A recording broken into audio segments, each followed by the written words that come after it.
Olá, pessoal, boa noite. Eu sou a Carol, sou diretora de ensino e pesquisa aqui da LAM e agora eu estou aqui para apresentar a aula do professor Dr. Vinícius, mas antes eu queria avisar uma coisinha para vocês.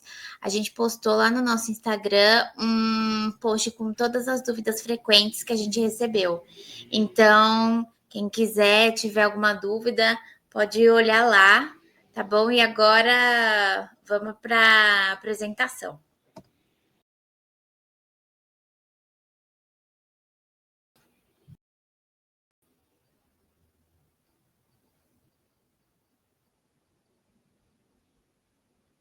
Perdão, então uma travadinha.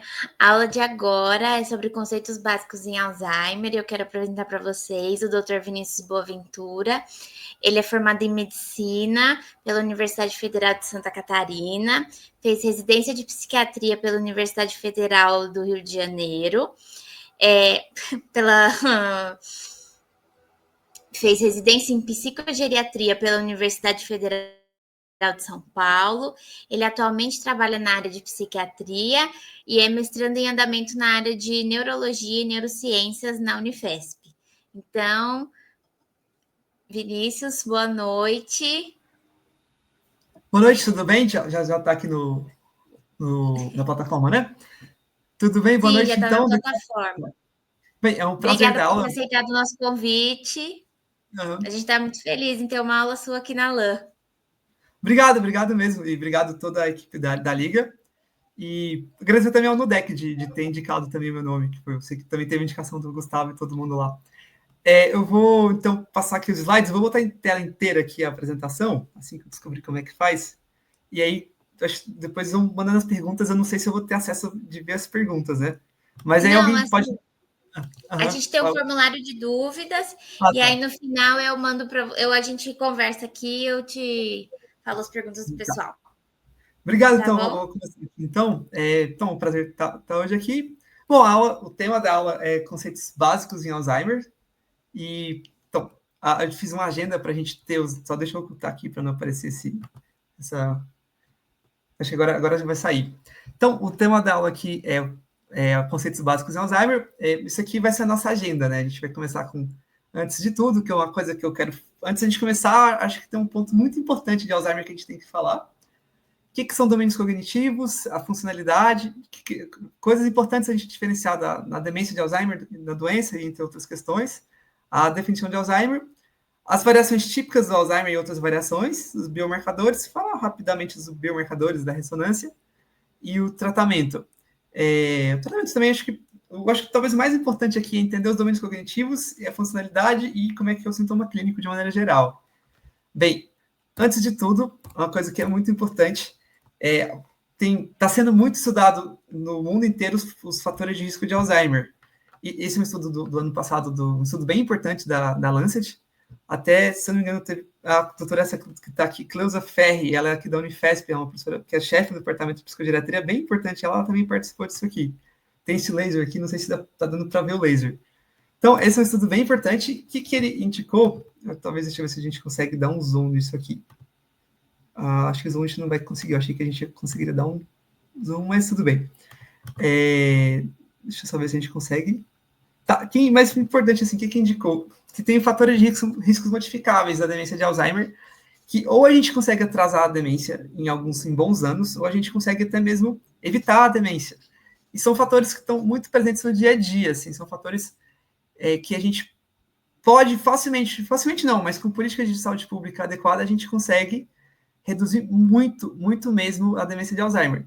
Com destaque muito importante para perda, assim, da questão educacional no Brasil, que é uma das mais importantes que a gente tem aqui, que é essa que está aqui em cima, que talvez seja o maior destaque, estou tentando apontar com o laser amarelo aqui, certo? Que são coisas que, geralmente, no início da early life seria nas fases iniciais de vida, mas para assim, fase inicial de vida seria mais ou menos até 45 anos de idade. Assim, de 45 até 65 anos, mais ou menos, como é que eu perdi o ponteiro aqui?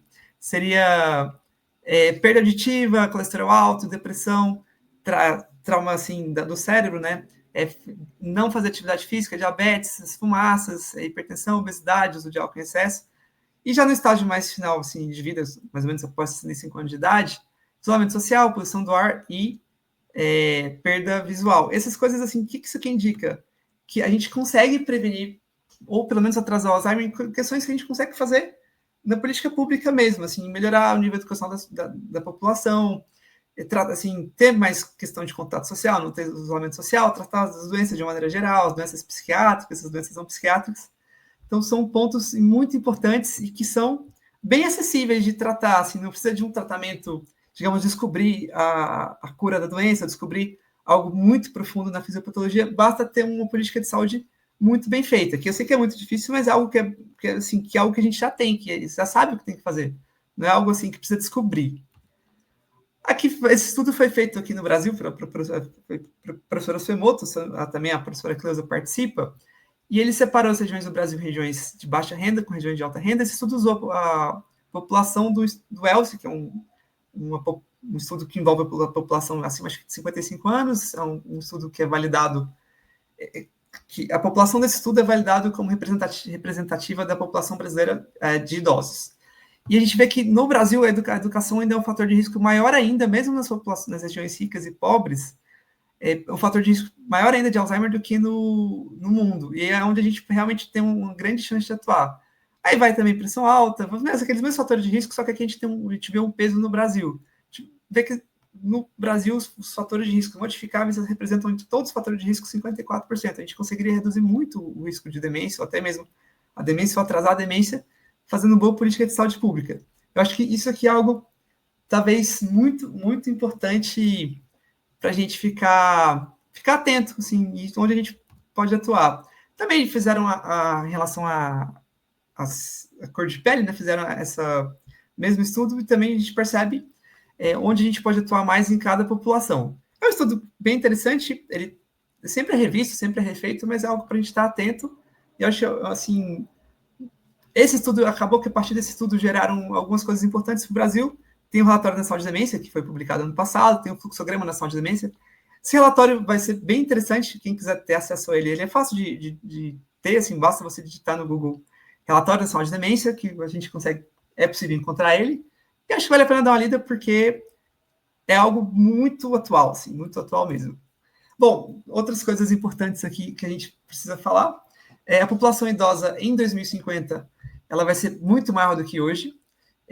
No idoso é muito difícil diferenciar o que é normal, o que é patológico, que realmente, onde está começando uma coisa que é além do envelhecimento normal, não é tão fácil. Até porque no idoso, a memória operacional, que seria a memória de trabalho, aquela memória de fazer as coisas, a memória episódica, que é até lembrar das coisas da própria vida, elas pioram um pouquinho, mas nunca pioram demais, elas pioram dentro de um esperado. E o que nunca é normal? Não é normal reduzir vigília, assim, a consciência é clara, ou seja, a pessoa ficar sonolenta, ficar meio longe assim, da realidade, não é algo que costuma ser normal. E na idade, assim, costuma diminuir muito a velocidade de processamento. O que seria a velocidade de processamento? É o tempo de você ter o seu cérebro funcionar. Às vezes, você ter a ideia e raciocinar. Assim, você conseguir pensar rápido. Assim, a ideia que você pensa vir rápido à cabeça. A atenção, que é justamente o foco, e a memória operacional, que é essa de conseguir fazer as coisas. Elas realmente, no idoso, alteram um pouquinho, mas nunca, jamais a ponto de reduzir a funcionalidade. Que a gente vai falar um pouco mais para frente de funcionalidade num tópico específico, porque isso talvez seja um dos pontos muito, muito importantes para a gente conseguir identificar uma demência. Domínios cognitivos. E antes de a gente entrar em qualquer coisa de demência, a gente precisa entender o que é domínio cognitivo. A gente tem uma ideia de que demência é alteração de memória, mas ela é a demência de Alzheimer, que é a principal demência que a gente mais tem, e a principal apresentação da demência de Alzheimer é alteração de memória. Mas todos esses domínios aqui, atenção, memória, linguagem, orientação espacial, a praxia, que a gente vai ver como é mais ou menos o que é daqui a pouco, função executiva, cognição social, todos esses domínios podem gerar demência. Então, a demência geralmente esses domínios alterados. Eu sei que um domínio assim, é uma coisa que a gente está botando em caixinhas, mas tentar entender assim mais ou menos. A alteração desses domínios, a partir desses domínios alterados, a gente vai ter redução da funcionalidade, e as demências progressivas é quando isso acontece cada vez pior. Então, assim, a gente não é só alteração de memória, alteração de qualquer um desses domínios pode gerar uma demência. Como é que a gente pergunta? Vou ter essas perguntas aqui até para a gente ver o que são esses domínios. Por exemplo, atenção. Tem momentos que a gente fica mais confuso, desorientado, que a gente facilmente se distrai, que não sabe onde deixou o objeto. Aqui, vou te dar um exemplo como é que a gente vê isso no dia a dia. Existe um ambulatório aqui na Unifesp de comprometimento cognitivo leve. Eventualmente, os pacientes são encaminhados para lá com queixas de TDAH. Ou ao contrário, no ambulatório de TDAH, eles também são encaminhados com queixa de memória. Só que, o que acontece? A gente percebe que quando o TDAH é quando essas queixas de memória acontecem desde a infância, elas não mudam. Quando a gente começa a ter queixas de memória depois de 50, 55 anos, provavelmente não é do TDAH, é mais uma questão de prejuízo de queixas não de memória, mas desse domínio da atenção, de memória também, mas de atenção. Quando a gente tem queixas de atenção depois de 55 anos de idade, entra mais como alteração da cognição, e não tanto de uma questão de uma doença que é do neurodesenvolvimento. E chega no consultório, chega muito essa confusão. Às vezes o paciente acha que tem TDAH e, na verdade, ele está com alteração da cognitiva, e às vezes ele acha que tem a alteração ele pensa que é algo relacionado à memória, mas é algo relacionado já há muito tempo, a desatenção à memória, que é algo mais relacionado ao TDAH. Como que a gente pergunta dos domínios da memória? Que também acho que é algo muito importante. Agora sim, esse é o domínio mais importante de todos. Ter mais dificuldade de lembrar fatos recentes do que antigos. A Alzheimer, ele primeiro vai alterar o hipocampo. O hipocampo é como se fosse o gravador do cérebro. Se a gente tem alteração do gravador, a gente vai começar a ter muita dificuldade de recordar fatos novos. No início, a gente costuma lembrar de coisas que aconteceram há 10, há 20 anos atrás, mas fatos novos é onde começa ali a gente perceber que tem uma certa dificuldade, assim, vamos supor. Tem uma festa, assim, uma festa aconteceu uma semana atrás. A pessoa até pode lembrar que teve a festa, mas ela vai ter dificuldade de lembrar com quem que ela foi, com quanto tempo que ela ficou lá, se ela dormiu no lugar ou não, o que ela comeu. Se uma pessoa que sabia muito bem essas coisas, ela, quando ia num evento, ela sabia do início ao fim tudo que acontecia, e de repente ela não sabe mais, ali chama atenção. Não é que vai virar uma demência, mas já pode ser alguma coisa cognitiva. Desorientação temporal é mais tranquilo, é ter dificuldade em relação a se localizar no tempo. E a gente começa mais com horário, com o dia da semana, dia do mês, e vai evoluindo até para ano, né? A gente percebe que a pessoa está mais repetitiva na conversa, né? Ela começa a falar o mesmo assunto várias e várias vezes, começa a esquecer das coisas, dos compromissos, começa a ter um prejuízo da memória nisso. A linguagem é um domínio importante, porque a própria demência de Alzheimer tem muita alteração de linguagem, e tem um tipo específico de Alzheimer que é a fase progressiva primária, que é uma alteração primariamente da linguagem. E tem outra demência, que é a demência frontotemporal, que a linguagem exerce uma função muito importante. Ela tem déficit tanto de entender a linguagem, que seria semântico, quanto de falar, que seria mais motor. Então, a linguagem por si só pode gerar uma demência, tá?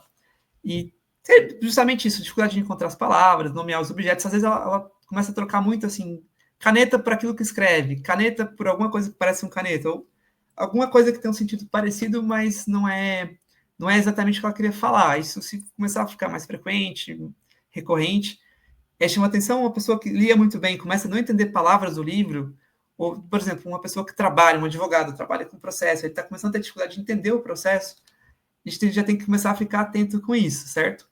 Dificuldade de articular as palavras também é algo muito importante, começa a falar de maneira muito travada, perde a fluidez da fala, e a própria dificuldade de entender o que é falado. A gente fala para a pessoa, ela não entende o nosso discurso, é algo que também chama muita atenção. A praxia é justamente conseguir se vestir, manejar os objetos, manejar o dia a dia, conseguir ter destreza para manejar as coisas do dia a dia. Não são tão comuns as demências começarem assim, mas algumas começam, assim, talvez a demência córtico-basal tenha uma alteração de praxia primária, e a demência córtico-basal, uma das causas dela pode ser o próprio Alzheimer. Função executiva, isso é bem alterado em muitas demências, assim, por exemplo, demência vascular, o próprio Alzheimer em alguma etapa vai acontecer, e é algo também que chama muita atenção, que é conseguir planejar e executar tarefas, conseguir realizar tarefas de diversas etapas, até mesmo cozinhar. Às vezes a pessoa vai lá, como é que faz um pão? Ela sempre soube fazer pão muito bem, de repente ela não sabe fazer um pão, ou ela tem muita dificuldade, ou demora muito mais para conseguir se organizar para fazer um pão, ou uma pessoa trabalha na biblioteca e começa a ter muita dificuldade de localizar os livros, dificuldade de entender o próprio processo de trabalho, começa a ficar muito... É uma pessoa que era uma pessoa que era muito... decidia as coisas, de repente ela vira uma pessoa indecisa também, chama muita atenção. A gente tem que ficar atento com essas questões aí. Bom, então, dos domínios cognitivos eram isso. A gente sempre compara a pessoa com ela mesma. A gente nunca compara ela com uma coisa que ela não sabia fazer, mas com coisas que ela sabia fazer. Então, a redução da habilidade de fazer algo que você sabia fazer é onde a gente percebe a alteração do domínio cognitivo. E isso é importante, talvez, para quem for trabalhar na área, de ter a linha de base da pessoa, saber qual que é o basal daquela pessoa para conseguir entender aquela pessoa, e o diagnóstico vai ser mais um filme do que aquela pessoa vai conseguir fazer dali para frente. Nunca é uma fotografia somente. A funcionalidade, assim, vamos dividir em duas coisas: atividades básicas de vida diária e atividades instrumentais de vida diária.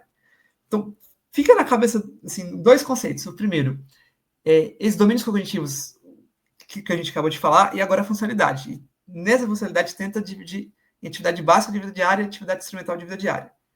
A atividade, na verdade, começando com a atividade instrumental. A atividade instrumental é aquilo que a gente consegue fazer da porta de casa para fora e dos cuidados da casa, dos cuidados mais complexos da casa. Por exemplo, eu vou usar essa escala de Lawton, que é uma escala bem interessante, ela é bem usada no dia a dia. Tem outras escalas também, mas essa escala aqui é bem legal. Se a pessoa consegue usar o telefone sozinho, consegue mesmo ligar, ela mesmo manejar, se ela consegue ela mesma ir no transporte público, usar o transporte público, pegar o ônibus sozinha, consegue pegar o metrô sozinha, ela mesma vai no mercado, faz as compras, consegue ela sair de casa e ir até o mercado fazer a compra, ela consegue cozinhar, ela consegue arrumar a casa, fazer trabalhos assim, cuidar da casa, trabalhos arrumar as questões da casa que acontecem, lavar a própria roupa, consegue ela mesma manejar a medicação e cuidar das próprias finanças. Aqui não está, mas um ponto importante que a gente sempre avalia no consultório seria a questão do dirigir. Perder a habilidade de direção, começar a ter dificuldade de dirigir, começar a se perder na rua dirigindo, que vai envolver tanto a direção quanto a localização, são coisas que também chamam muita atenção nessa atividade mais instrumental. E aqui onde a gente também pode perceber, assim, às vezes a pessoa é uma exímia cozinheira, ela até consegue fazer a própria comida, mas ela piora em relação ao que ela fazia antes. Então aqui a gente já percebe a alteração da atividade instrumental de vida diária. A atividade instrumental, ela é mais complexa do que a atividade básica, e é importante ter essa noção de que você conseguir ter uma vida plenamente independente, não só em casa, mas fora de casa. A atividade básica, eu vou usar a escala de Katz aqui. A atividade básica seria conseguir tomar banho, conseguir se vestir, conseguir levantar da cama, conseguir ir no banheiro e usar o banheiro e se limpar, conseguir não precisar de usar fralda, conseguir se alimentar sozinho. E a gente usa, assim, a atividade básica, essa mais simples, a atividade instrumental, aquela mais complexa. A gente usa alguns testes no dia a dia para conseguir entender melhor o paciente. Então, vamos recapitular até agora o que a gente já fez, porque é importante. A gente falou dos domínios cognitivos, a gente falou de atividade básica de vida diária, que é as coisas mais simples, que é comer, tomar banho, se vestir, e de atividade instrumental. A atividade instrumental é algo mais complexo, é conseguir dirigir, conseguir cozinhar, conseguir ir no mercado, conseguir cuidar de uma casa. No dia a dia, a gente também usa uns testes que eles vão avaliar esses domínios cognitivos. A gente tem o mini exame do estado mental. O mini exame do estado mental é muito bom, só que ele, para quem tem autoescolaridade, acaba não pegando tanto, porque ele é mais simples. Para quem tem autoescolaridade, talvez seja mais legal usar o MOCA, que é um teste que vai ser mais complexo, a memória vai ser avaliada de maneira mais complexa, a parte da função executiva, porque vai ter que desenhar um cubo, vai ter que desenhar um relógio ali, mais importante. O Minimento e o MOCA, se você tiver meia hora de consulta, você consegue fazer. Agora, se você quiser aprofundar, entender mais de demência no paciente, talvez tenha uns testes mais complexos. Você está aqui o ADAS-Cog, o Addenbrooke, que são testes que eles vão avaliar profundamente cada domínio. E a gente vai ter uma noção melhor desses pacientes. No dia a dia, vamos supor, no ambulatório aqui de psiquiatria do idoso da Unifesp, ou nos ambulatórios de demência, que a gente costuma fazer o Minimento, o MOCA, ou um ou outro, fazer o teste de desenho do relógio, e talvez fazer uma cópia de cubo, que é pedir para desenhar um cubo, e talvez pedir para falar um maior número de frutas em um minuto. Quando a gente tem mais dificuldade de entender, esse paciente fica na dúvida, os testes ficam mais na dúvida, a gente tenta fazer um teste mais complexo. Aí entra o Addenbrooke, entra o ADAS-Cog, por exemplo, que são testes que são mais complexos um pouco. Isso aqui é mais para saber que a gente usa esses testes no dia a dia. Acho que com o tempo vocês vão vivenciar esses testes, vão entender eles. E então, a gente tem umas diferenciações importantes e aqui a gente vai precisar usar tudo que a gente acabou de falar. A gente vai falar de declínio cognitivo subjetivo, comprometimento comportamental leve, comprometimento cognitivo leve e demência, propriamente dito. O declínio cognitivo subjetivo é o seguinte: a pessoa ela percebe uma queixa, ela tem uma queixa de memória ou de linguagem, alguma daquelas queixas daqueles domínios cognitivos. A partir dessa queixa, ela vai fazer uma avaliação. Nessa avaliação, vamos supor, a gente usa aqueles testes que a gente falou, o Minimento, o MOCA, ou testes mais complexos, e não dá nada, assim, o teste vem normal. Então, ela tem a queixa, o teste vem normal, e no dia a dia dela, ela consegue fazer todas aquelas atividades instrumentais sozinha. Ela pode até ter alguma dificuldade, às vezes precisar de anotar mais do que anotava, às vezes demorar um pouquinho mais, mas no geral ela consegue funcionar bem, ela consegue até morar sozinha se precisar, ela consegue continuar trabalhando, ela consegue dirigir, tomar o próprio remédio, consegue ir no mercado, ela consegue ser plenamente independente. Isso seria o declínio cognitivo subjetivo. Já no comprometimento cognitivo leve, a pessoa pode ser a pessoa informante, tem uma queixa cognitiva de um daqueles domínios. A partir dessa queixa, ela percebe que está pior do que estava no passado, e a gente no teste, vamos supor, a gente faz o teste Minimentos, ou a gente faz o MOCA, ou a gente faz um teste de desenho de relógio, qualquer dos testes que a gente vai fazer, a gente percebe que ela vai pior do esperado para a idade e para a escolaridade. Apesar que ela ainda é independente. Ela é independente para atividade instrumental de vida diária e para atividade básica de vida diária. A atividade instrumental é aquela coisa mais complexa. Como ela é independente, ela não entra no conceito de demência, mas ela já tem um comprometimento cognitivo leve. O declínio cognitivo subjetivo, quando comparado com a pessoa que tem queixa não tem queixa nenhuma, o declínio cognitivo subjetivo já tem uma chance maior de evoluir para um Alzheimer. O comprometimento cognitivo leve, quando comparado com a pessoa que não tem queixa nenhuma, e quando comparado com o declínio cognitivo subjetivo, tem uma chance maior um pouco de evoluir para um Alzheimer também. E tem uma outra entidade aqui que não é tão comum no dia a dia, a gente não fala tanto dela, que é o comprometimento comportamental leve. O que seria isso? Eventualmente, as pessoas se queixam, a partir dos 65 anos de idade ou 50 anos de idade, de questões de alteração de questões psiquiátricas, seja de motivação, de depressão, de humor, até mesmo, às vezes, de sintomas psicóticos. Quando a gente percebe que isso começou depois dos 50 anos de idade, e a gente não entende como sendo parte de uma doença, de um transtorno psiquiátrico maior, vai entrar aqui no conceito de comprometimento comportamental leve. O que a gente percebe? Muitas demências, elas não começam somente com queixas cognitivas. Às vezes, a primeira queixa que a pessoa tem é uma queixa de depressão, passa um tempo, começa a vir uma queixa cognitiva, ou até mesmo começa a entrar no estágio de quase entrar na demência ou até numa demência. Então, o que é importante avaliar do comprometimento comportamental leve? O paciente acima de 50 anos de idade, que está com alguma queixa de comportamento, principalmente com uma queixa que ele nunca teve antes, não necessariamente não é que vai virar uma demência, mas a gente tem que botar nas nossas ideias de que pode ser, não somente algo psiquiátrico, mas a gente tem que botar a cognição ali também. Botar assim para a gente pensar, a gente vai ter que ter mais elementos, mas não esquecer que pode ser algo cognitivo, não somente psiquiátrico, não somente do comportamento, mas também algo relacionado à demência. A gente tem que ficar atento. Então, ele foi proposto que essas pessoas que têm alteração de comportamento possam ter uma chance maior de evoluir para alguma questão cognitiva, até mesmo para uma demência. Ele pode ocorrer com CCL, até comum que ele aconteça com CCL, que é um comprometimento cognitivo leve, mas é uma entidade que precisa ser melhor entendido. Ele pode acontecer com o CCL ou sem o CCL, tá? Então, assim, outra coisa que é importante em cima disso é que um transtorno depressivo maior, transtorno delirante, ansiedade generalizada, pode ser uma manifestação precoce de uma doença neurodegenerativa. Neurodegenerativa são aquelas, somente Alzheimer, demência frontotemporal, demência por corpúsculo de Lewy, são as demências em si, podem começar com esses sintomas. Então, a grande mensagem é ficar atento com sintomas e transtornos psiquiátricos que começam tardiamente. Não é o mais esperado a gente ter um transtorno bipolar que começa acima dos 50 anos de idade, apesar de que pode acontecer, mas não é o mais esperado. Ou um transtorno depressivo, uma pessoa que nunca foi deprimida, não está tendo motivo nenhum para ter uma depressão, começa também, pode ser uma depressão, pode ter vários motivos, mas também pode não ser só uma depressão, para ficar atento, não é assim, não descartar que seja algo além que não seja somente uma depressão, apesar que a depressão também é um transtorno que a gente tem que ter muito cuidado. Vamos falar agora da demência. A gente falou, então, de declínio cognitivo subjetivo, de comprometimento comportamental leve, e agora a gente vai falar de demência. A demência, para a gente ter demência, tem que ter um prejuízo funcional. A pessoa tem que deixar de conseguir ser independente para uma daquelas atividades instrumentais de vida diária. Ela perde a habilidade de ser completamente independente. Ela não vai dar conta mais de ir no mercado sozinho.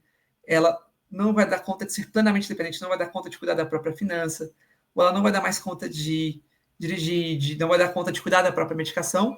Então, ela não vai ser completamente independente. Um daqueles domínios cognitivos vai alterar aqueles domínios cognitivos que a gente citou no início. Eles vão alterar a atividade instrumental de vida diária, que são aquelas mais bem elaboradas, e então ali a pessoa não vai mais conseguir ser completamente independente. É onde a gente começa a falar que começa a demência, certo? Para a gente ter uma ideia. Então, assim, só para saber, em relação àqueles domínios cognitivos, queixa de memória, amnésico, seria o prejuízo amnésico, geralmente evolui para uma doença de Alzheimer, certo?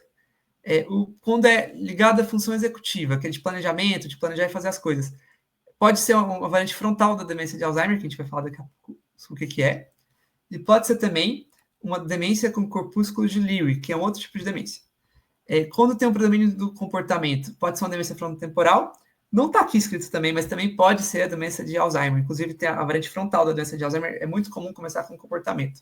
Quando tem um prejuízo na parte da linguagem, pode ser a afasia progressiva primária. A afasia progressiva primária tem a variante logopênica, que é do Alzheimer, e tem outras duas variantes que são mais comuns da demência frontotemporal. Quando tem uma queixa de visão, pode ser um Alzheimer que começa na parte de trás do cérebro, que é a atrofia cortical posterior, que é um tipo de Alzheimer que começa principalmente com alteração da visão.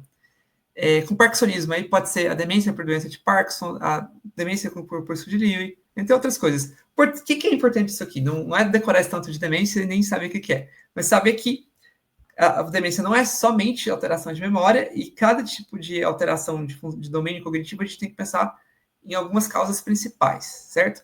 Só para saber, assim, seguindo esse fluxograma, para a gente ter uma noção de como é que funciona, o paciente tem uma queixa cognitiva, tem um prejuízo cognitivo na avaliação, ele não é independente. Se ele for independente, o prejuízo cognitivo, com alteração do exame, mostrando prejuízo cognitivo, vai entrar como comprometimento cognitivo leve. Se ele perder a independência, já vira como demência. Isso aqui seria mais ou menos como é que é a demência ao longo do tempo.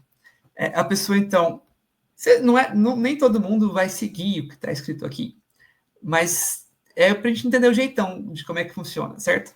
Vai, então, a pessoa ela está bem, ela está normal cognitivamente, então ela tem uma queixa de memória, mas sim, alguma queixa de algum também cognitivo, mas vamos pegar a memória que é o mais comum. Tem uma queixa de memória, a partir da queixa de memória, ela não tem nenhuma alteração, ela consegue funcionar bem, ela não tem nenhuma alteração, vai fazer os testes que a gente faz no consultório, ela vai bem em todos, só tem a queixa. Daí ela evolui para um comprometimento cognitivo leve, que ela tem a queixa de memória, ela tem alteração de memória no exame, por exemplo, quando a gente a gente fala as palavras, passa um tempo, a gente pede para repetir as palavras, ela não consegue mais repetir, ela tem um prejuízo na repetição, de memória de evocação, ela não consegue evocar depois de um tempo aquilo que a gente pediu para ela guardar. Mas ela ainda consegue ser independente. Mesmo que ela tenha alguma dificuldade, precisa anotar um pouco mais, tem alguma dificuldade de ser independente, mas ela consegue ser plenamente independente. E a partir do momento que ela perde a independência, que é bem aqui, ó, essa linha de perder a independência, ela perdeu a independência para a atividade instrumental de vida diária. Ela deixa de ser completamente independente, é onde ela começa a entrar na demência mesmo. Então, é um construto, né, uma construção e desde o envelhecimento normal até a demência. Espero que assim, a gente tenha conseguido entender isso aqui, certo? Aí que a gente começa a falar de demência, hoje o foco aqui é no Alzheimer. Então, para a gente conseguir entender o que é uma demência de Alzheimer, apesar que o Alzheimer por si só não é só a demência, mas a demência de Alzheimer, a gente precisa entender isso tudo, certo? E para entender todo o construto das queixas cognitivas, a gente precisou passar por tudo isso aqui. Falar agora um pouco de Alzheimer, que era o que estava no tema introdutório da aula, né? O Alzheimer ele é a demência mais comum de todas, ele é responsável por até 2/3 do caso. Ele é mais comum mesmo antes dos 65 anos de idade, que seria uma demência mais precoce. Ele ainda é mais comum, não é tão mais comum como acima de 65 anos de idade, mas conforme vai envelhecendo, ele realmente fica mais comum. A gente tem variantes amnésicas, que são a mais clássica, que é o esquecimento, começar a não lembrar das coisas, ficar mais repetitivo, e variantes não amnésicas.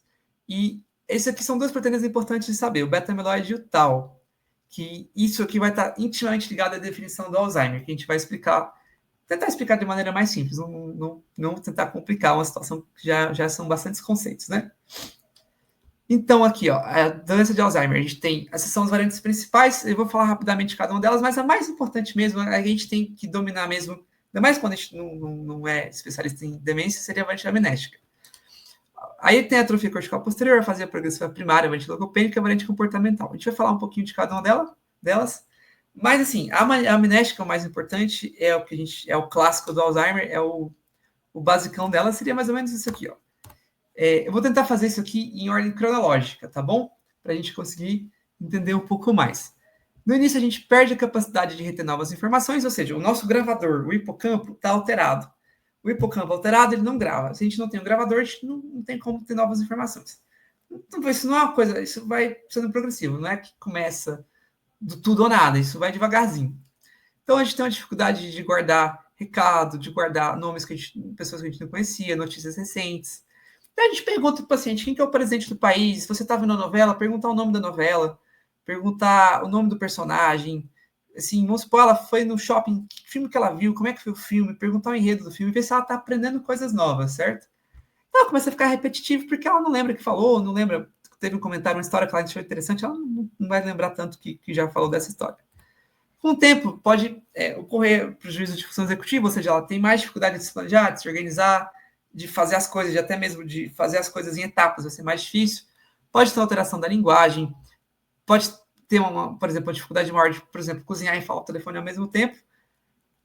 São coisas que a gente tem que observar até que ponto isso está progredindo, até que ponto a pessoa é desse jeito mesmo, mas é o jeitão. E então vai começar uma leve desorientação espacial. Começa com coisas muito simples. Tudo bem, é comum, às vezes, começar a esquecer o dia da semana, mas começa a ficar, esquece sempre, esquece, por exemplo, a segunda já está falando que é sexta, não tá começando a errar com dias próximos, fala que é o início do mês já está no final, isso é uma coisa importante. Aos poucos, ela vai perdendo a capacidade de ser completamente independente. Por exemplo, assim, de conseguir dirigir, é uma das que a gente mais percebe, onde começa, porque dirigir é uma coisa que envolve muitas etapas, muitas funções, então dirigir é uma coisa que a gente sempre tem que estar atento para quem sabe dirigir. Tem dificuldade de mercado, fazer a coisa certa, vai no banco, não sabe mais como é que mexe no caixa, tudo bem que hoje se usa menos o caixa, mas, resumindo, uma coisa que a pessoa sabia fazer muito bem, e ela não sabe fazer mais muito bem. Ela tem dificuldade de fazer uma coisa que ela era boa de fazer. Talvez tentar entender a pessoa e tentar entender onde ela é muito boa, porque é onde ela vai começar a ter um declínio que não vai ser tão perceptível, mas, por exemplo, ela fazer um trabalho em 6 horas, ela está fazendo 12, ali chama atenção. Mas aqui ela já está começando a perder a capacidade de ser independente mesmo, ela tem dificuldade, ela vai começar a precisar de ajuda para conseguir ser plenamente independente, que ela não vai conseguir ser, na verdade. Ela vai precisar de ajuda porque ela não é mais.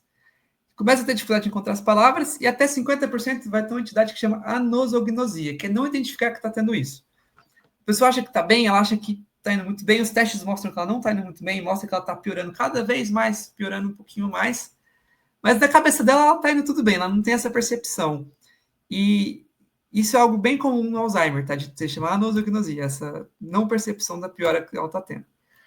Pode acontecer os sintomas neuropsiquiátricos. Antes de virar demência, a gente fala de comprometimento comportamental leve. Depois que vira demência, a gente vai falar de sintomas neuropsiquiátricos. Tá? Eles acontecem até 80% das vezes. A apatia é o mais comum deles. A apatia, pejorativamente, as pessoas vão falar que ela é preguiçosa, mas não é isso.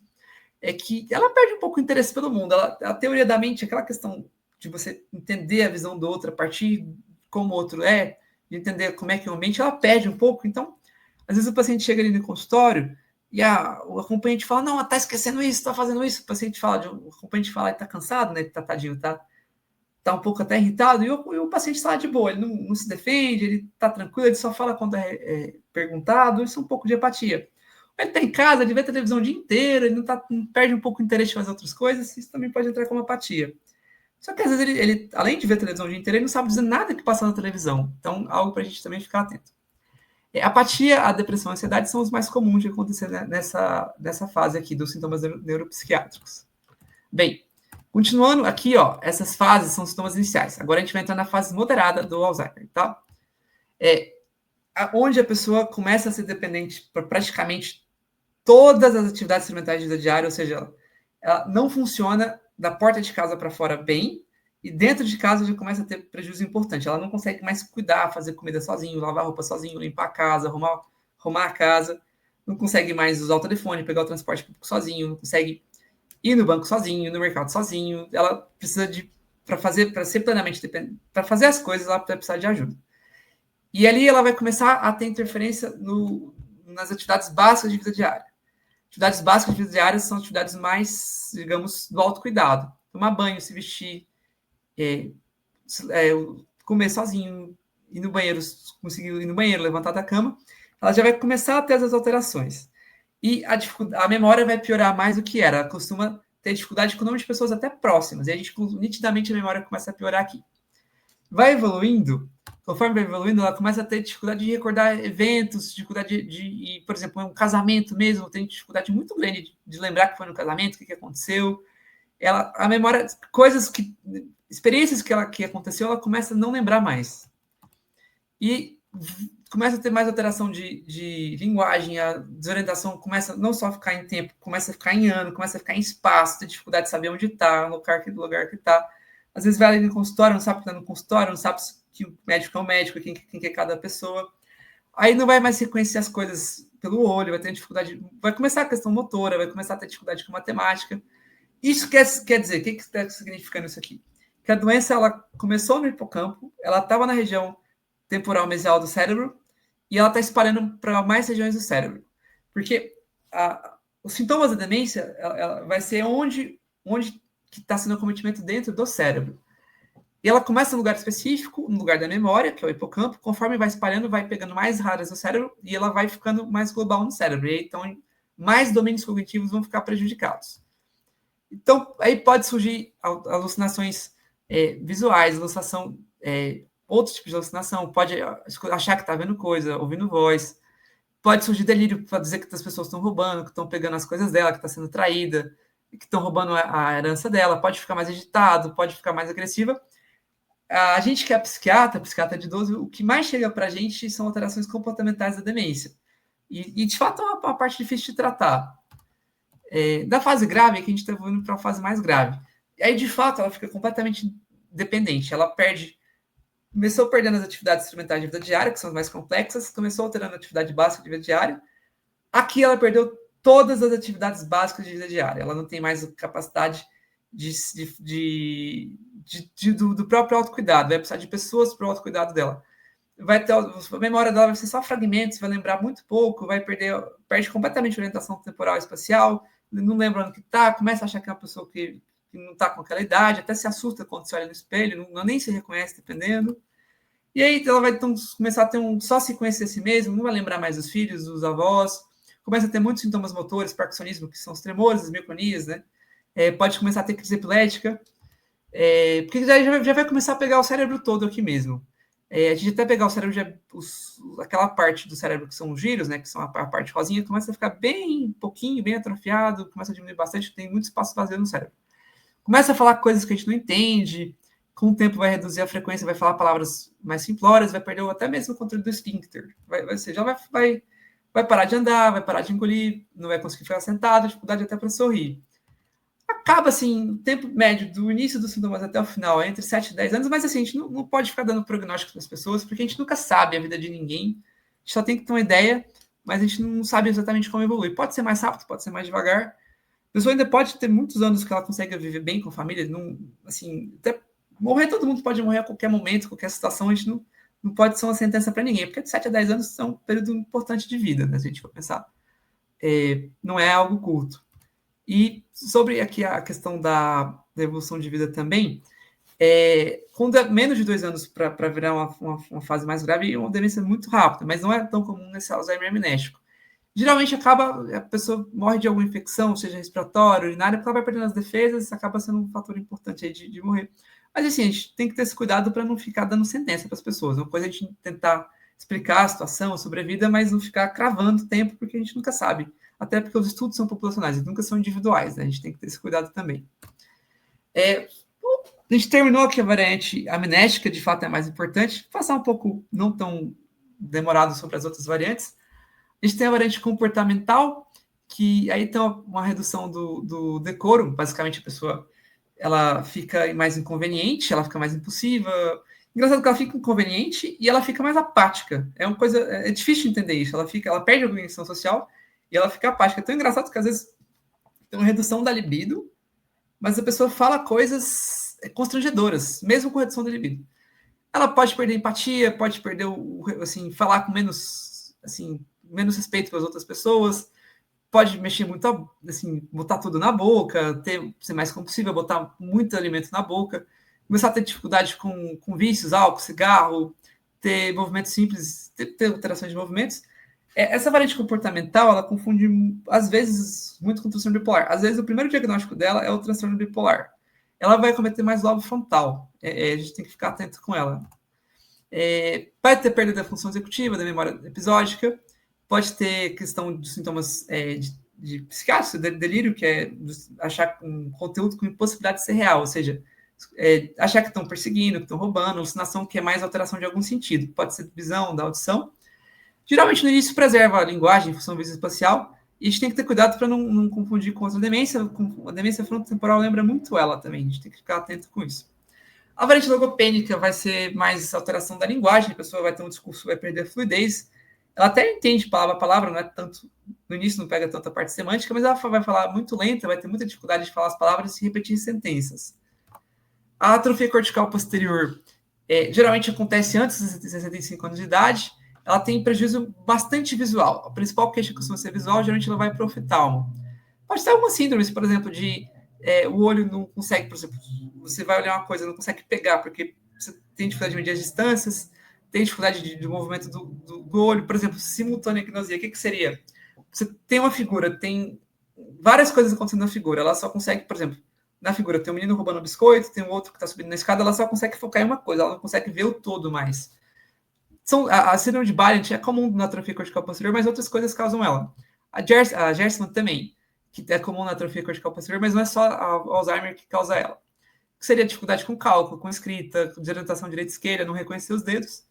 E assim, as memórias, alteração de memória, função executiva, linguagem, no início são preservados, com o tempo da doença que vai alterar. São preservados no início porque vai pegar mais o lobo occipital, e o lobo occipital é muito responsável pela questão da visão, por conseguir enxergar, interpretar como é que se enxerga também. Assim, essas demências, essas são menos, assim, as variantes não amnésticas, elas são mais comuns serem um pouquinho mais precoces. Elas vão, as demências de início mais precoce, que são antes dos 65 anos de idade, geralmente elas são entre 5% e 6% dos casos, elas têm uma genética um pouquinho maior, elas são mais agressivas, elas têm um diagnóstico um pouco mais atrasado, até porque elas não lembram tanto uma demência, tem menos alteração de memória, ele altera os outros domínios cognitivos de maneira mais importante, igual a gente falou do visual, mas altera a função executiva, a linguagem é mais preeminente. E elas são variantes não amnésticas comuns. É só para saber, então, a demência de início precoce, ela tem uma chance maior de poupar o hipocampo, a Alzheimer tradicional lembra o hipocampo, costuma alterar principalmente o hipocampo. O hipocampo é onde geralmente está a parte da memória, para a gente lembrar. A atrofia cortical posterior, que é essa de início precoce, vai ser mais a visão. A Alzheimer tradicional vai pegar o lobo mesial temporal e o temporo parietal. Na demência de início precoce, também é mais lobo frontal, que é mais essa parte de comportamento. E a mais tradicional, geralmente, a atrofia cortical ela é mais limitada à região temporal, ou seja, o lobo temporal é onde o temporo mesial é mais ou menos a região do hipocampo. E o PET-FDG, que é o exame que pega o exame funcional, ele é feito para diagnosticar, ele vai ter uma redução do metabolismo mais bilateral temporal, que é mais clássico do Alzheimer. Mas só para saber, essas variantes elas são atípicas, o Alzheimer não é só amnéstico, e geralmente acontecem mais cedo. Esse desenho colorido aqui que eu estou mostrando, ele geralmente é assim, que eu perdi a perca, achei de novo aqui, onde está essa seta vermelha, esse negocinho que eu estou girando, eles representam essas demências não amnésticas, que são mais precoces um pouco, mais precoces que eu falo um pouco antes dos 65 anos de idade. A variação amnéstica, você vê que ela costuma surgir principalmente após 65 anos de idade e vai aumentando até os 80 e poucos anos, que é o Alzheimer mais clássico. Falar bem rapidamente dos biomarcadores, os mais importantes é o beta-amiloide e o tau, no líquor principalmente, mas a gente pode pegar ele pelo PET. O PET é uma ressonância que você põe um marcador. É uma ressonância que você põe lá um marcador e você consegue enxergar onde isso aí vai alterar no cérebro. Só que no Brasil é muito, muito, muito pouco disponível. Acho que o PET tal nem tem no Brasil. O PET amiloide tem pouquíssimos lugares que tem. Talvez seja mais comum o PET-FDG. Esse PET-FDG ele é um marcador de glicose, ele vai marcar onde o cérebro está com mais e menos glicose. Quando tem menos glicose, já está piorando o metabolismo. E o tal é uma proteína que a gente também pode pegar no líquor, só para saber, mas isso já é um pouco mais específico. Mas o que eu queria falar disso aqui? Isso aqui está falando dos biomarcadores. Aqui também estou falando dos biomarcadores. O beta-amiloide no cérebro vai estar reduzido e o tal vai estar aumentando. Aliás, no líquor, desculpa, não no cérebro, no líquor vai estar reduzido o beta-amiloide, o tal vai estar aumentado. Mas o que eu queria falar é isso aqui. Esses biomarcadores, eu acho que não. Agora, nessa fase inicial, a gente precisa saber que existe o beta-amiloide e o tal.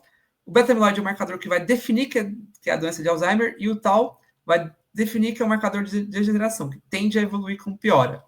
Mas o que é importante disso? A primeira coisa que geralmente acontece no Alzheimer, esse vermelho aqui, é a alteração beta-amiloide. Então, assim, aconteceu a alteração beta-amiloide. Depois a gente vai ter uma alteração da proteína tal. Depois a gente vai ter uma alteração funcional no cérebro. Ou seja, o que é alteração funcional? O cérebro tem a estrutura dele. A estrutura dele, se você fizer uma ressonância normal, vai estar intacta. A estrutura dele vai estar normal. Mas se a gente pegar lá a glicose, vai estar reduzida a glicose no cérebro. Ou seja, funcionalmente o cérebro está funcionando pior. Está pior. Mas estruturalmente não. Então a gente tem alteração da beta-amiloide, a gente tem alteração tal, a gente tem alteração da ressonância funcional. Depois tem a alteração da ressonância estrutural, ou seja, depois que você vai ter alteração vai ter um hipocampo menor, vai ter o giro do cérebro vai estar reduzido, e então a gente vai começar a ter alteração clínica, que vai começar com comprometimento cognitivo leve e depois para demência. Esse processo todo demora de 15 a 20 anos. Então, a primeira coisa que acontece no Alzheimer é o beta-amiloide, depois de 20 anos vai ter a demência. Isso que não é regra universal, não é todo mundo que vai ter beta-amiloide tal vai evoluir para Alzheimer, mas tem uma chance muito maior de evoluir, certo? O que é para saber? A alteração no cérebro começa 20 anos antes da primeira alteração clínica, tá? É uma noção que a gente pode ter. Talvez isso aqui seja importante. Essas outras coisas são um pouco complexas de entender, demais depois com o tempo vocês vão pegando, mas saber que não começa de cara onde a demência é um processo que demora muitos anos até chegar no estágio clínico dela. Aqui, para você ter uma ideia, é isso que vai dizer aqui, que demora em média mais de 10 anos para você, desde a primeira alteração amiloide para até a alteração clínica, vai uns 10 anos. E aqui vai dizendo sobre isso. Primeiro tem o beta-amiloide. O beta-amiloide é um marcador que vai dizer você tem a doença de Alzheimer, o tal, que provavelmente não vai evoluir, o tal é uma proteína que marca degeneração. Então, o beta-amiloide ele é um marcador biológico de Alzheimer, o tal de degeneração, e depois a gente vai ter alteração clínica, certo? E aqui, isso que está dizendo aqui. Só para saber, porque isso é uma definição de Alzheimer que saiu em 2024, e o Alzheimer, na definição da doença de Alzheimer, é uma definição de clínica e de biomarcador. Então, tem vários estágios. Vamos supor, tem o estágio A, B, C e D. Estes aqui são só estágios biológicos da doença de Alzheimer. A gente vai ter primeiro alteração somente amiloide, certo? Então, aqui vai ser somente alteração amiloide. Isso é o início da demência de Alzheimer biológica.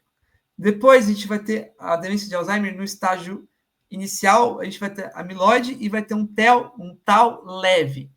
Então, na demência de Alzheimer, na definição biológica, para ela ficar no estágio C, que seria mais moderado, é um amiloide para um tau moderado. Então, a gente vai ter um amiloide com muito tau, ou seja, amiloide é um marcador de Alzheimer e, biologicamente, conforme vai tendo mais tau, maior vai ser a doença no estado biológico, certo? Aqui vai dizer justamente isso, certo? Que primeiro é no estágio A, só amiloide, estágio B, amiloide com pouco tau, estágio C, amiloide com médio tau, estágio D, amiloide com muito tau. Ou seja, o que vai definir na biologia vai ser amiloide e o tau. Só que a gente tem a avaliação clínica. Nós vamos juntar a avaliação biológica com a avaliação clínica. O estágio 0 não tem evidência nenhuma clínica da doença e os biomarcadores também não estão nem um pouco alterados. No estágio 1 da demência, não tem nenhum sintoma, mas a gente já tem alteração biológica. Isso no estágio... Aquela primeira definição foi biológica, agora é clínica. No estágio 2, a gente tem uma pequena alteração clínica, mas não tem nenhum impacto no funcionamento. Está longe de ter um impacto no funcionamento. Ou seja, seria como se fosse um declínio cognitivo subjetivo. No estágio 3, tem um prejuízo cognitivo, tem algum impacto funcional, a pessoa já é independente, ainda é independente para atividade instrumental de vida diária, ou seja, aquelas mais complexas, que vai envolver memória, vai envolver... vai envolver dirigir um carro, cozinhar, cuidar de uma casa, pegar um ônibus. Só que ela ainda é independente, os testes demonstram alteração, e isso seria o comprometimento cognitivo leve. O estágio 4 seria demência leve, o estágio 5, demência moderada, o estágio 6, demência grave, a demência severa. Então, assim, como é que vai juntar as duas coisas? Isso é a definição de Alzheimer do artigo de 2024, que é atual. Vai ter primeiro alteração biológica, com pouca alteração clínica, e conforme, assim, o cinza aqui é o esperado. Conforme você vai evoluindo biologicamente a doença, ela vai evoluindo clinicamente, até chegar na demência, que seria o estágio 4, 5, 6. Aqui no estágio 4 já é para estar muito amiloide e muito tal. Só para lembrando, o estágio biológico é só amiloide com pouco tal, amiloide com muito tal, amiloide com pouco tal, amiloide com médio tal, amiloide com muito tal. E isso, o amiloide com muito tal, é para combinar com, pelo menos, a demência leve. No CCL é para ter médio tal, no declínio cognitivo subjetivo um pouco de tal, e nenhuma queixa, o ideal é que não tenha nenhum tal. Isso aqui é o esperado, o cinza é o esperado. Mas aqui tem estágios não esperados. Vou te dar um exemplo aqui. A gente está aqui no estágio 2, ou seja, a pessoa... Estágio 2D. A pessoa tem toda a alteração amiloide tal, mas ela está clinicamente ainda com quase nada, ou seja, faz um pouco desesperado. O que poderia explicar isso, por exemplo? A pessoa tem a doença de Alzheimer, mas o que é responsável pela demência pode ser uma outra demência, pode ser uma demência vascular, um outro tipo de demência que está causando a demência, não necessariamente o Alzheimer. Apesar de que você ter o beta-amiloide alterado, você tem a doença de Alzheimer, certo? A princípio, você tem a doença de Alzheimer, não que ela vá evoluir em todos os casos. Tem muita gente que não... assim, é algo que a gente precisa entender melhor. Tem muita gente que não vai, que tem o amiloide muito beta e muito amiloide, e não evolui para uma demência. Mas a tendência é que evolua. E tem pessoas que não tem tanta alteração vamos pegar, por exemplo, um estágio que não tem tem alteração amiloide, por exemplo, o estágio 4, o estágio 6A, ela tem uma demência severa no estágio clínico, ela tem o amiloide, mas ela não tem o tal. Tentar entender isso. Será que esse cara é uma doença de Alzheimer, mas o que está causando a demência seja outra coisa? Ficar atento. E, na verdade, o que eu falei errado ali. No estágio 1D, a pessoa ela tem muito biomarcador, mas ela não tem demência. Ou seja, ela tem beta-amiloide, ela tem o tal, mas não evoluiu para demência. E aqui no estágio 6, ela tem muita demência, mas ela tem o beta-amiloide não tem o tal. Ou seja, será que não é outra... Tipo, ela tem a doença de Alzheimer, mas será que o que está causando a demência não seria outra demência? Nesse caso, seria demência vascular ou algum outro tipo de demência. Entender essa classificação assim, é complexa, mas entender que ela é biológica e clínica, que tem esses estágios, o cinza é o esperado, o não cinza talvez não é o esperado, e fazer essas interpretações do estágio não cinza é interessante. Lembrar que isso provavelmente ainda vai ser melhor estudado, melhor revisto, e provavelmente isso vai mudar com o tempo, essas definições, mas saber que isso aqui é a definição atual. De ressonância, eu queria falar rapidamente que vamos focar aqui mais no C. O C seria o FDG, que seria o PET-FDG, que seria uma ressonância com funcional com a glicose. O que é para saber? Esse pontinho claro aqui, ó, esse pontinho, digamos, mais claro, tentar aqui melhor. Ele quer dizer que tem um hipermetabolismo, tá vendo? Isso aqui é mais clássico dos tipos de Alzheimer, quando tem esse hipermetabolismo. Mas para saber, assim, as cores, para saber que a gente olha pelas cores aqui. Mas o mais importante talvez seja esse aqui. Isso aqui embaixo é o hipocampo. Vamos ver que aqui são estágios. Não, assim, onde a região do hipocampo vai ser chamar fissura coroide, o corno temporal e a altura do hipocampo. Mas o que é importante perceber? Do A para o D vai piorando, ou seja, aqui na região do hipocampo, percebam vocês que elas estão ficando mais brancas, assim, mais vazias. Isso aqui seria o clássico da demência de Alzheimer, isso aqui é uma ressonância, o corte coronal, acho que é o corte coronal, que é o mais importante dele aqui. E, assim, é visual, a alteração nessa escala é visual, a escala de Shelters, que a gente usa bastante quando a gente pede uma ressonância. a ressonância estrutural, não a funcional. A funcional é aquela com glicose, mas para ter uma ideia, essa aqui é uma ressonância estrutural. Perceba que vai ficando mais vazio aqui a região onde é o hipocampo. Isso quer dizer que provavelmente tem uma questão do hipocampo possivelmente compatível com Alzheimer. A escala até os 75 anos de idade, a pontuação normal, assim, para ser considerada 2, para já ser considerada normal, 2 ou mais, e acima de 75 anos é 4. Ela vai de 1 a 4. Primeiro altera a fissura coroide, depois a gordura do côndilo temporal, depois o hipocampo. Quando altera o hipocampo, já é pelo menos 2, certo? Pelo menos 2, sim, já é uma alteração mais importante. Quanto mais o hipocampo está alterado, pior vai ser essa classificação. A fissura coroide é mais ou menos onde está esse A, o B é onde está o côndilo temporal e o seu hipocampo. Ou seja, o hipocampo, esse onde está você aqui, quanto mais vazio ele está, pior é na ressonância, maior a chance dessa pessoa realmente ter uma queixa de Alzheimer, tá? Se a gente tem as queixas amnéticas de memória, essas questões de perder, de ficar mais esquecido, essas coisas, e tem alteração da ressonância, muito provavelmente já é uma doença de Alzheimer mesmo, tá? Só para a gente estar atento. Falar rapidamente sobre o tratamento, até porque a gente já gastou quase 1 hora aqui da aula. O tratamento não farmacológico. Primeira coisa, perceber o que estressa o paciente. O tratamento não farmacológico é muito individual. Tirar fatores estressantes. Uma coisa estressa o paciente, tentar não oferecer tentar ser menos estressante o ambiente. Segunda coisa, oferecer períodos de descanso é uma coisa muito importante para o paciente. O paciente que está começando a cansar muito de dia, deixa ele descansar um pouquinho. O ideal é estimular, não estimular demais, e talvez estimular de dia, não estimular à noite. À noite, estimular, ter muito cuidado com estimular à noite. De dia, não deixar também sem estímulo nenhum, mas não estimular demais. O ideal é não mudar muito o ambiente do paciente, deixar mais ou menos parecido, respeitar os limites do paciente. É importante socializar, estimular quando possível, principalmente no início do quadro. Se o paciente manobrar o paciente, não ficar repreendendo, por exemplo, esqueci que comeu. Você já comeu? Você já comeu, não pode comer de novo? Talvez tentar dizer, não, a comida, para o paciente dizer, quando é que a gente vai comer? Se ele já tiver comido, talvez dizer, tá preparando a comida, vamos ali fazer outra coisa. Tentar ir, assim, tentando entender o paciente, tentando ser mais suave e não bater de frente. Até porque bater de frente agita o paciente, porque, lembrando, ele não está com o cérebro dele exatamente como uma pessoa que não vive com a demência. Se já tem alteração no cérebro, ele tem menos capacidade para lidar com frustração, para lidar com ambiente agitado, para lidar com mudança de rotina. Então, assim, ele tem que ter mais cuidado com essas coisas. A gente tem que ter uma rotina, as coisas têm que ser mais organizadas.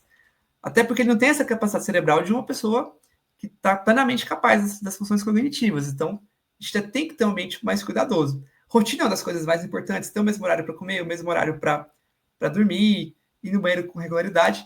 Lembrando que coisas que agitam, dor agita, não conseguir evacuar agita bastante, o ambiente agitado agita, e as primeiras coisas que a gente faz quando tem essas alterações de comportamento é olhar o ambiente. Tratar as doenças é importante, ter a rotina é importante. O tratamento farmacológico, os anticolinesteráticos, tem a donepezila, rivastigmina e galantamina. Geralmente elas são usadas na fase leve a moderada. A donepezila, muita gente que usa na fase grave. Não são as melhores medicações do mundo. Alguns pacientes têm benefício com ela, mas não é todo mundo que tem. Mas vale a pena tentar. Geralmente, uma coisa que a gente percebe, a gente acha que não está tendo benefício, a gente tira a medicação, o declínio é um pouco mais rápido. Então, tenham cuidado com isso. E, às vezes, essas medicações também previnem agitação. Então, a segunda coisa é, às vezes, o paciente não está ficando mais tranquilo com a medicação, talvez segurar, não tirar quando o paciente está indo para a fase moderada a grave, porque geralmente se coloca essas medicações na fase leve, fica até moderada, e na grave tira. A donepezila costuma ficar na fase grave. Mas, em muitos casos, ainda vale a pena ficar em fase grave. E a memantina é mais voltada para a fase mais moderada, para grave, principalmente para a fase grave. São medicações, assim, não tem uma expectativa, não modificam o curso da doença e não há uma expectativa muito grande de grande melhora a longo prazo. Mas saber que existe elas, saber que elas têm bastante limitação, e é o que a gente tem hoje, assim, mais classicamente no dia a dia, especificamente para Alzheimer. Tem as medicações para agitação, vamos envolver antidepressivos, para as comorbidades, tem outras coisas também, mas para cognição mesmo seriam essas. E agora, o último tema da aula, assim, e o grande tema, assim, que está sendo debatido no mundo do tratamento do Alzheimer são os anticorpos monoclonais. Há 2, 3 semanas atrás, ou até menos, foi aprovado o primeiro anticorpo monoclonal aqui no Brasil, que é o donanemab. Ele ainda não é disponível comercialmente, ele tem uma aprovação nos Estados Unidos desde o ano passado, na Europa não foi aprovado. A princípio, ele vai tratar comprometimento cognitivo leve e a demência leve. Assim, tem uma expectativa de ser um grande avanço no tratamento da demência de Alzheimer, ainda tem uns efeitos modestos, e a gente precisa entender melhor, assim, quem vai realmente ser beneficiado, o perfil de segurança dele. É uma medicação muito cara, acho que é completamente inviável de ser colocada ainda hoje no sistema de saúde. Um tratamento vai ser quase $30 mil para cada paciente. Precisa, assim, grande risco dele. Ele pode gerar edema, pode gerar alguns sangramentos, pode gerar até efeitos mais graves. Dependendo você tem que fazer para poder usar essa medicação, tem que fazer uns testes genéticos, porque dependendo de alguns genes que a pessoa tem, pode ter mais risco de efeito colateral, outros menos. Tem que ter um certo cuidado, então, para saber quem é o paciente. Se precisa fazer ressonância com frequência, tem que fazer os biomarcadores desses pacientes, tem que usar tem que, assim, fazer o teste da ApoE-Epsilon 4, dos genes. Então, é uma medicação ainda muito cara. E, assim, ela, nos estudos, o estudo que aprovou, acho que um estudo de 76 semanas, ainda um estudo pequeno, o efeito teve o efeito, mas não foi tão grande. Mas pode ser que seja uma coisa importante no futuro. Mas a gente precisa ter um certo cuidado com essa medicação. Ela é interessante pensar nela, até porque se pensa que a causa do Alzheimer é o amiloide, ela reduz o amiloide. Se esperava mais dessa classe, tá? Ela já teve outras medicações que foram estudadas, tiveram expectativa. Outros anticorpos monoclonais que foram estudados, tinham expectativa e não foram muito bem. O donanemab foi bem nos estudos, mas a gente tem que ir com muita calma, muita cautela, muita paciência. Está numa fase de ver como é que vai ser ainda, de entender melhor essa medicação. Tem países que já estão usando, mas a gente tem que ter um certo cuidado com ela, certo?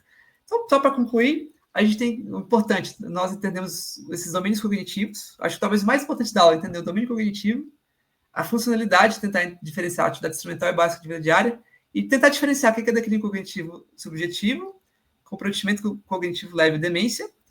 Muito importante os fatores de risco modificáveis, que é importantíssimo para a prevenção da demência. A gente estava falando de anticorpo monoclonal. Esses anticorpos são coisas caríssimas, dá um ápice do conhecimento e nem sabe qual é a eficácia deles. A gente tem uma noção, mas não tem certeza ainda, precisa ser melhor estudado. A gente conhece os fatores de risco modificáveis, a gente tem condição de modificar muitos deles e conseguir reduzir bastante o número de demência no mundo. O tratamento não farmacológico é muito importante, o farmacológico precisa de avançar mais, é importante, ele também é importante, mas ainda hoje é um pouco limitante. Antes de falar das dúvidas, a gente quase não pede biomarcador no dia a dia, porque a gente não tem tanto acesso assim às medicações mais recentes, não tanto as que serão os anticorpos monoclonais, e a donepezila, as anticolesteráticos, a memantina, não vai mudar muito o custo da doença. Então, não muda tanto assim o prognóstico, a gente pedir ou não os biomarcadores.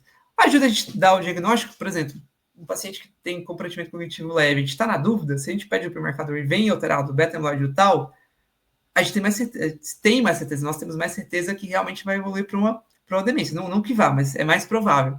E aí nós já ficamos mais atentos, certo?